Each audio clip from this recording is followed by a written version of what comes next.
Creativity is an addiction. It really is. It's the way that you handle it. It's the way that it handles you. It's the way that it takes over you. It's the way that it beats you up. It's the way that makes you feel lonely. It's the you get it, okay? Unplugged because we will always say yes to creativity. Totally Uncut because we all make mistakes. So turn it into a tool. This is Arroe Unplugged. The reality of the moment. You're seeing people sneeze and cough and their eyes are watery. You don't know if it's a common cold, if it's allergies, or if it's Omicron.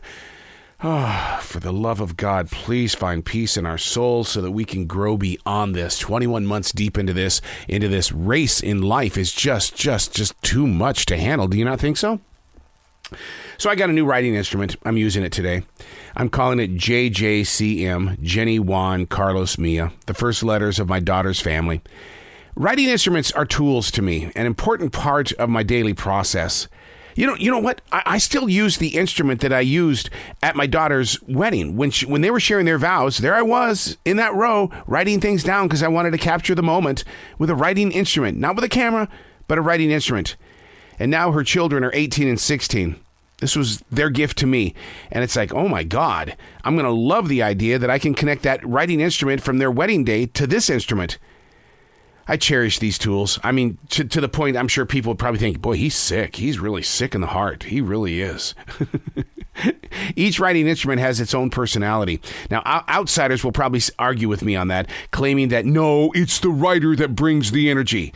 I'm not so sure that's true. I have so many writing instruments, and each have a special way of dancing. And that's the beauty of writing, is that I can say yes to the presence of any expression. Journals don't have to be about doom and gloom, romance and breakup. It takes the same amount of energy and emotion to write about the naming of a writing instrument. Don't complain about your job. Talk about something positive in your life. Getting control of what you write is a daily exercise. All you've got to do is live it. Hey, it's Arroe. This is The Daily Mess, a chronological walk through an everyday world. I am a daily writer. I take stuff like this, where I take the naming of a writing instrument and turn it into a page. Because I don't know, maybe you've got a writing instrument that you want to give a name and you feel just so stupid that I'm not going to call this Big Pin Charlie, but it does look like a Charlie. I think I'm going to call it Charlie because the guy on this podcast said, name your writing instrument. Give it some love. And the thing about a Bic pen is that you can continue using it. Just go steal the ink from another one when this one's done. I've done that because I just like the way it fits into my writing hand. This is The Daily Mess. Whew. 2 days away from a brand new year, 2022. And I'll bet you this time last year I was going, boy, I can't wait to get into 2021. Man, it's going to be brand new. We're going to have a new normal. Things are looking good.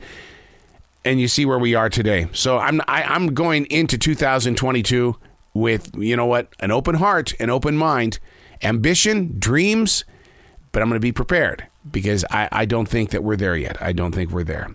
Sipping on extremely hot coffee. It has a way of cleansing and clearing the mind. Is it the taste or is it the scent? Is it the doves softly singing in the background or is it my dog laying next to me?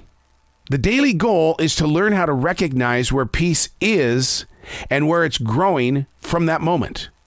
Walking outside after a night of horrid storms last night. The ground is really wet. The trees the same. Yet in nature, there they are.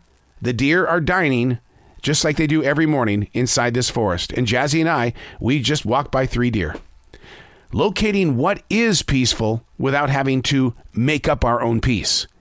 There's a difference. There really is. Take note of the solitude that lives around you, then participate with everything that is inside it. See, the universe has a way of getting inside of you. You just have to allow it to happen. Don't make today about you. Make it a greater day because you chose to believe in the energy around you. It's there. It's if you just choose to see it, to listen to it, to embrace it, to breathe it in. It's ultimately up to you to decide, well, I accept it for what it is, and I'm going to be a part of this world. Where life is where you can grow. But you've got to make that choice. You've got to be able to say, I am here in this moment. I believe in this moment of now. How can I participate with the continuation of this peace? Or how can the things around me help me get beyond where I am not peaceful, where I have fear, I have guilt, I have shame? The headlines are destroying everything about me. I'm tired of reading about COVID. I'm tired of reading about how people don't show up to work. I'm tired of people just not treating people respectfully. Allow the universe to become you. Feel the peace. Feel the breeze as it moves through you. Allow the wind to be your guider, and you will become a part of all that is. I'm Arroe, and that's the Daily Mess.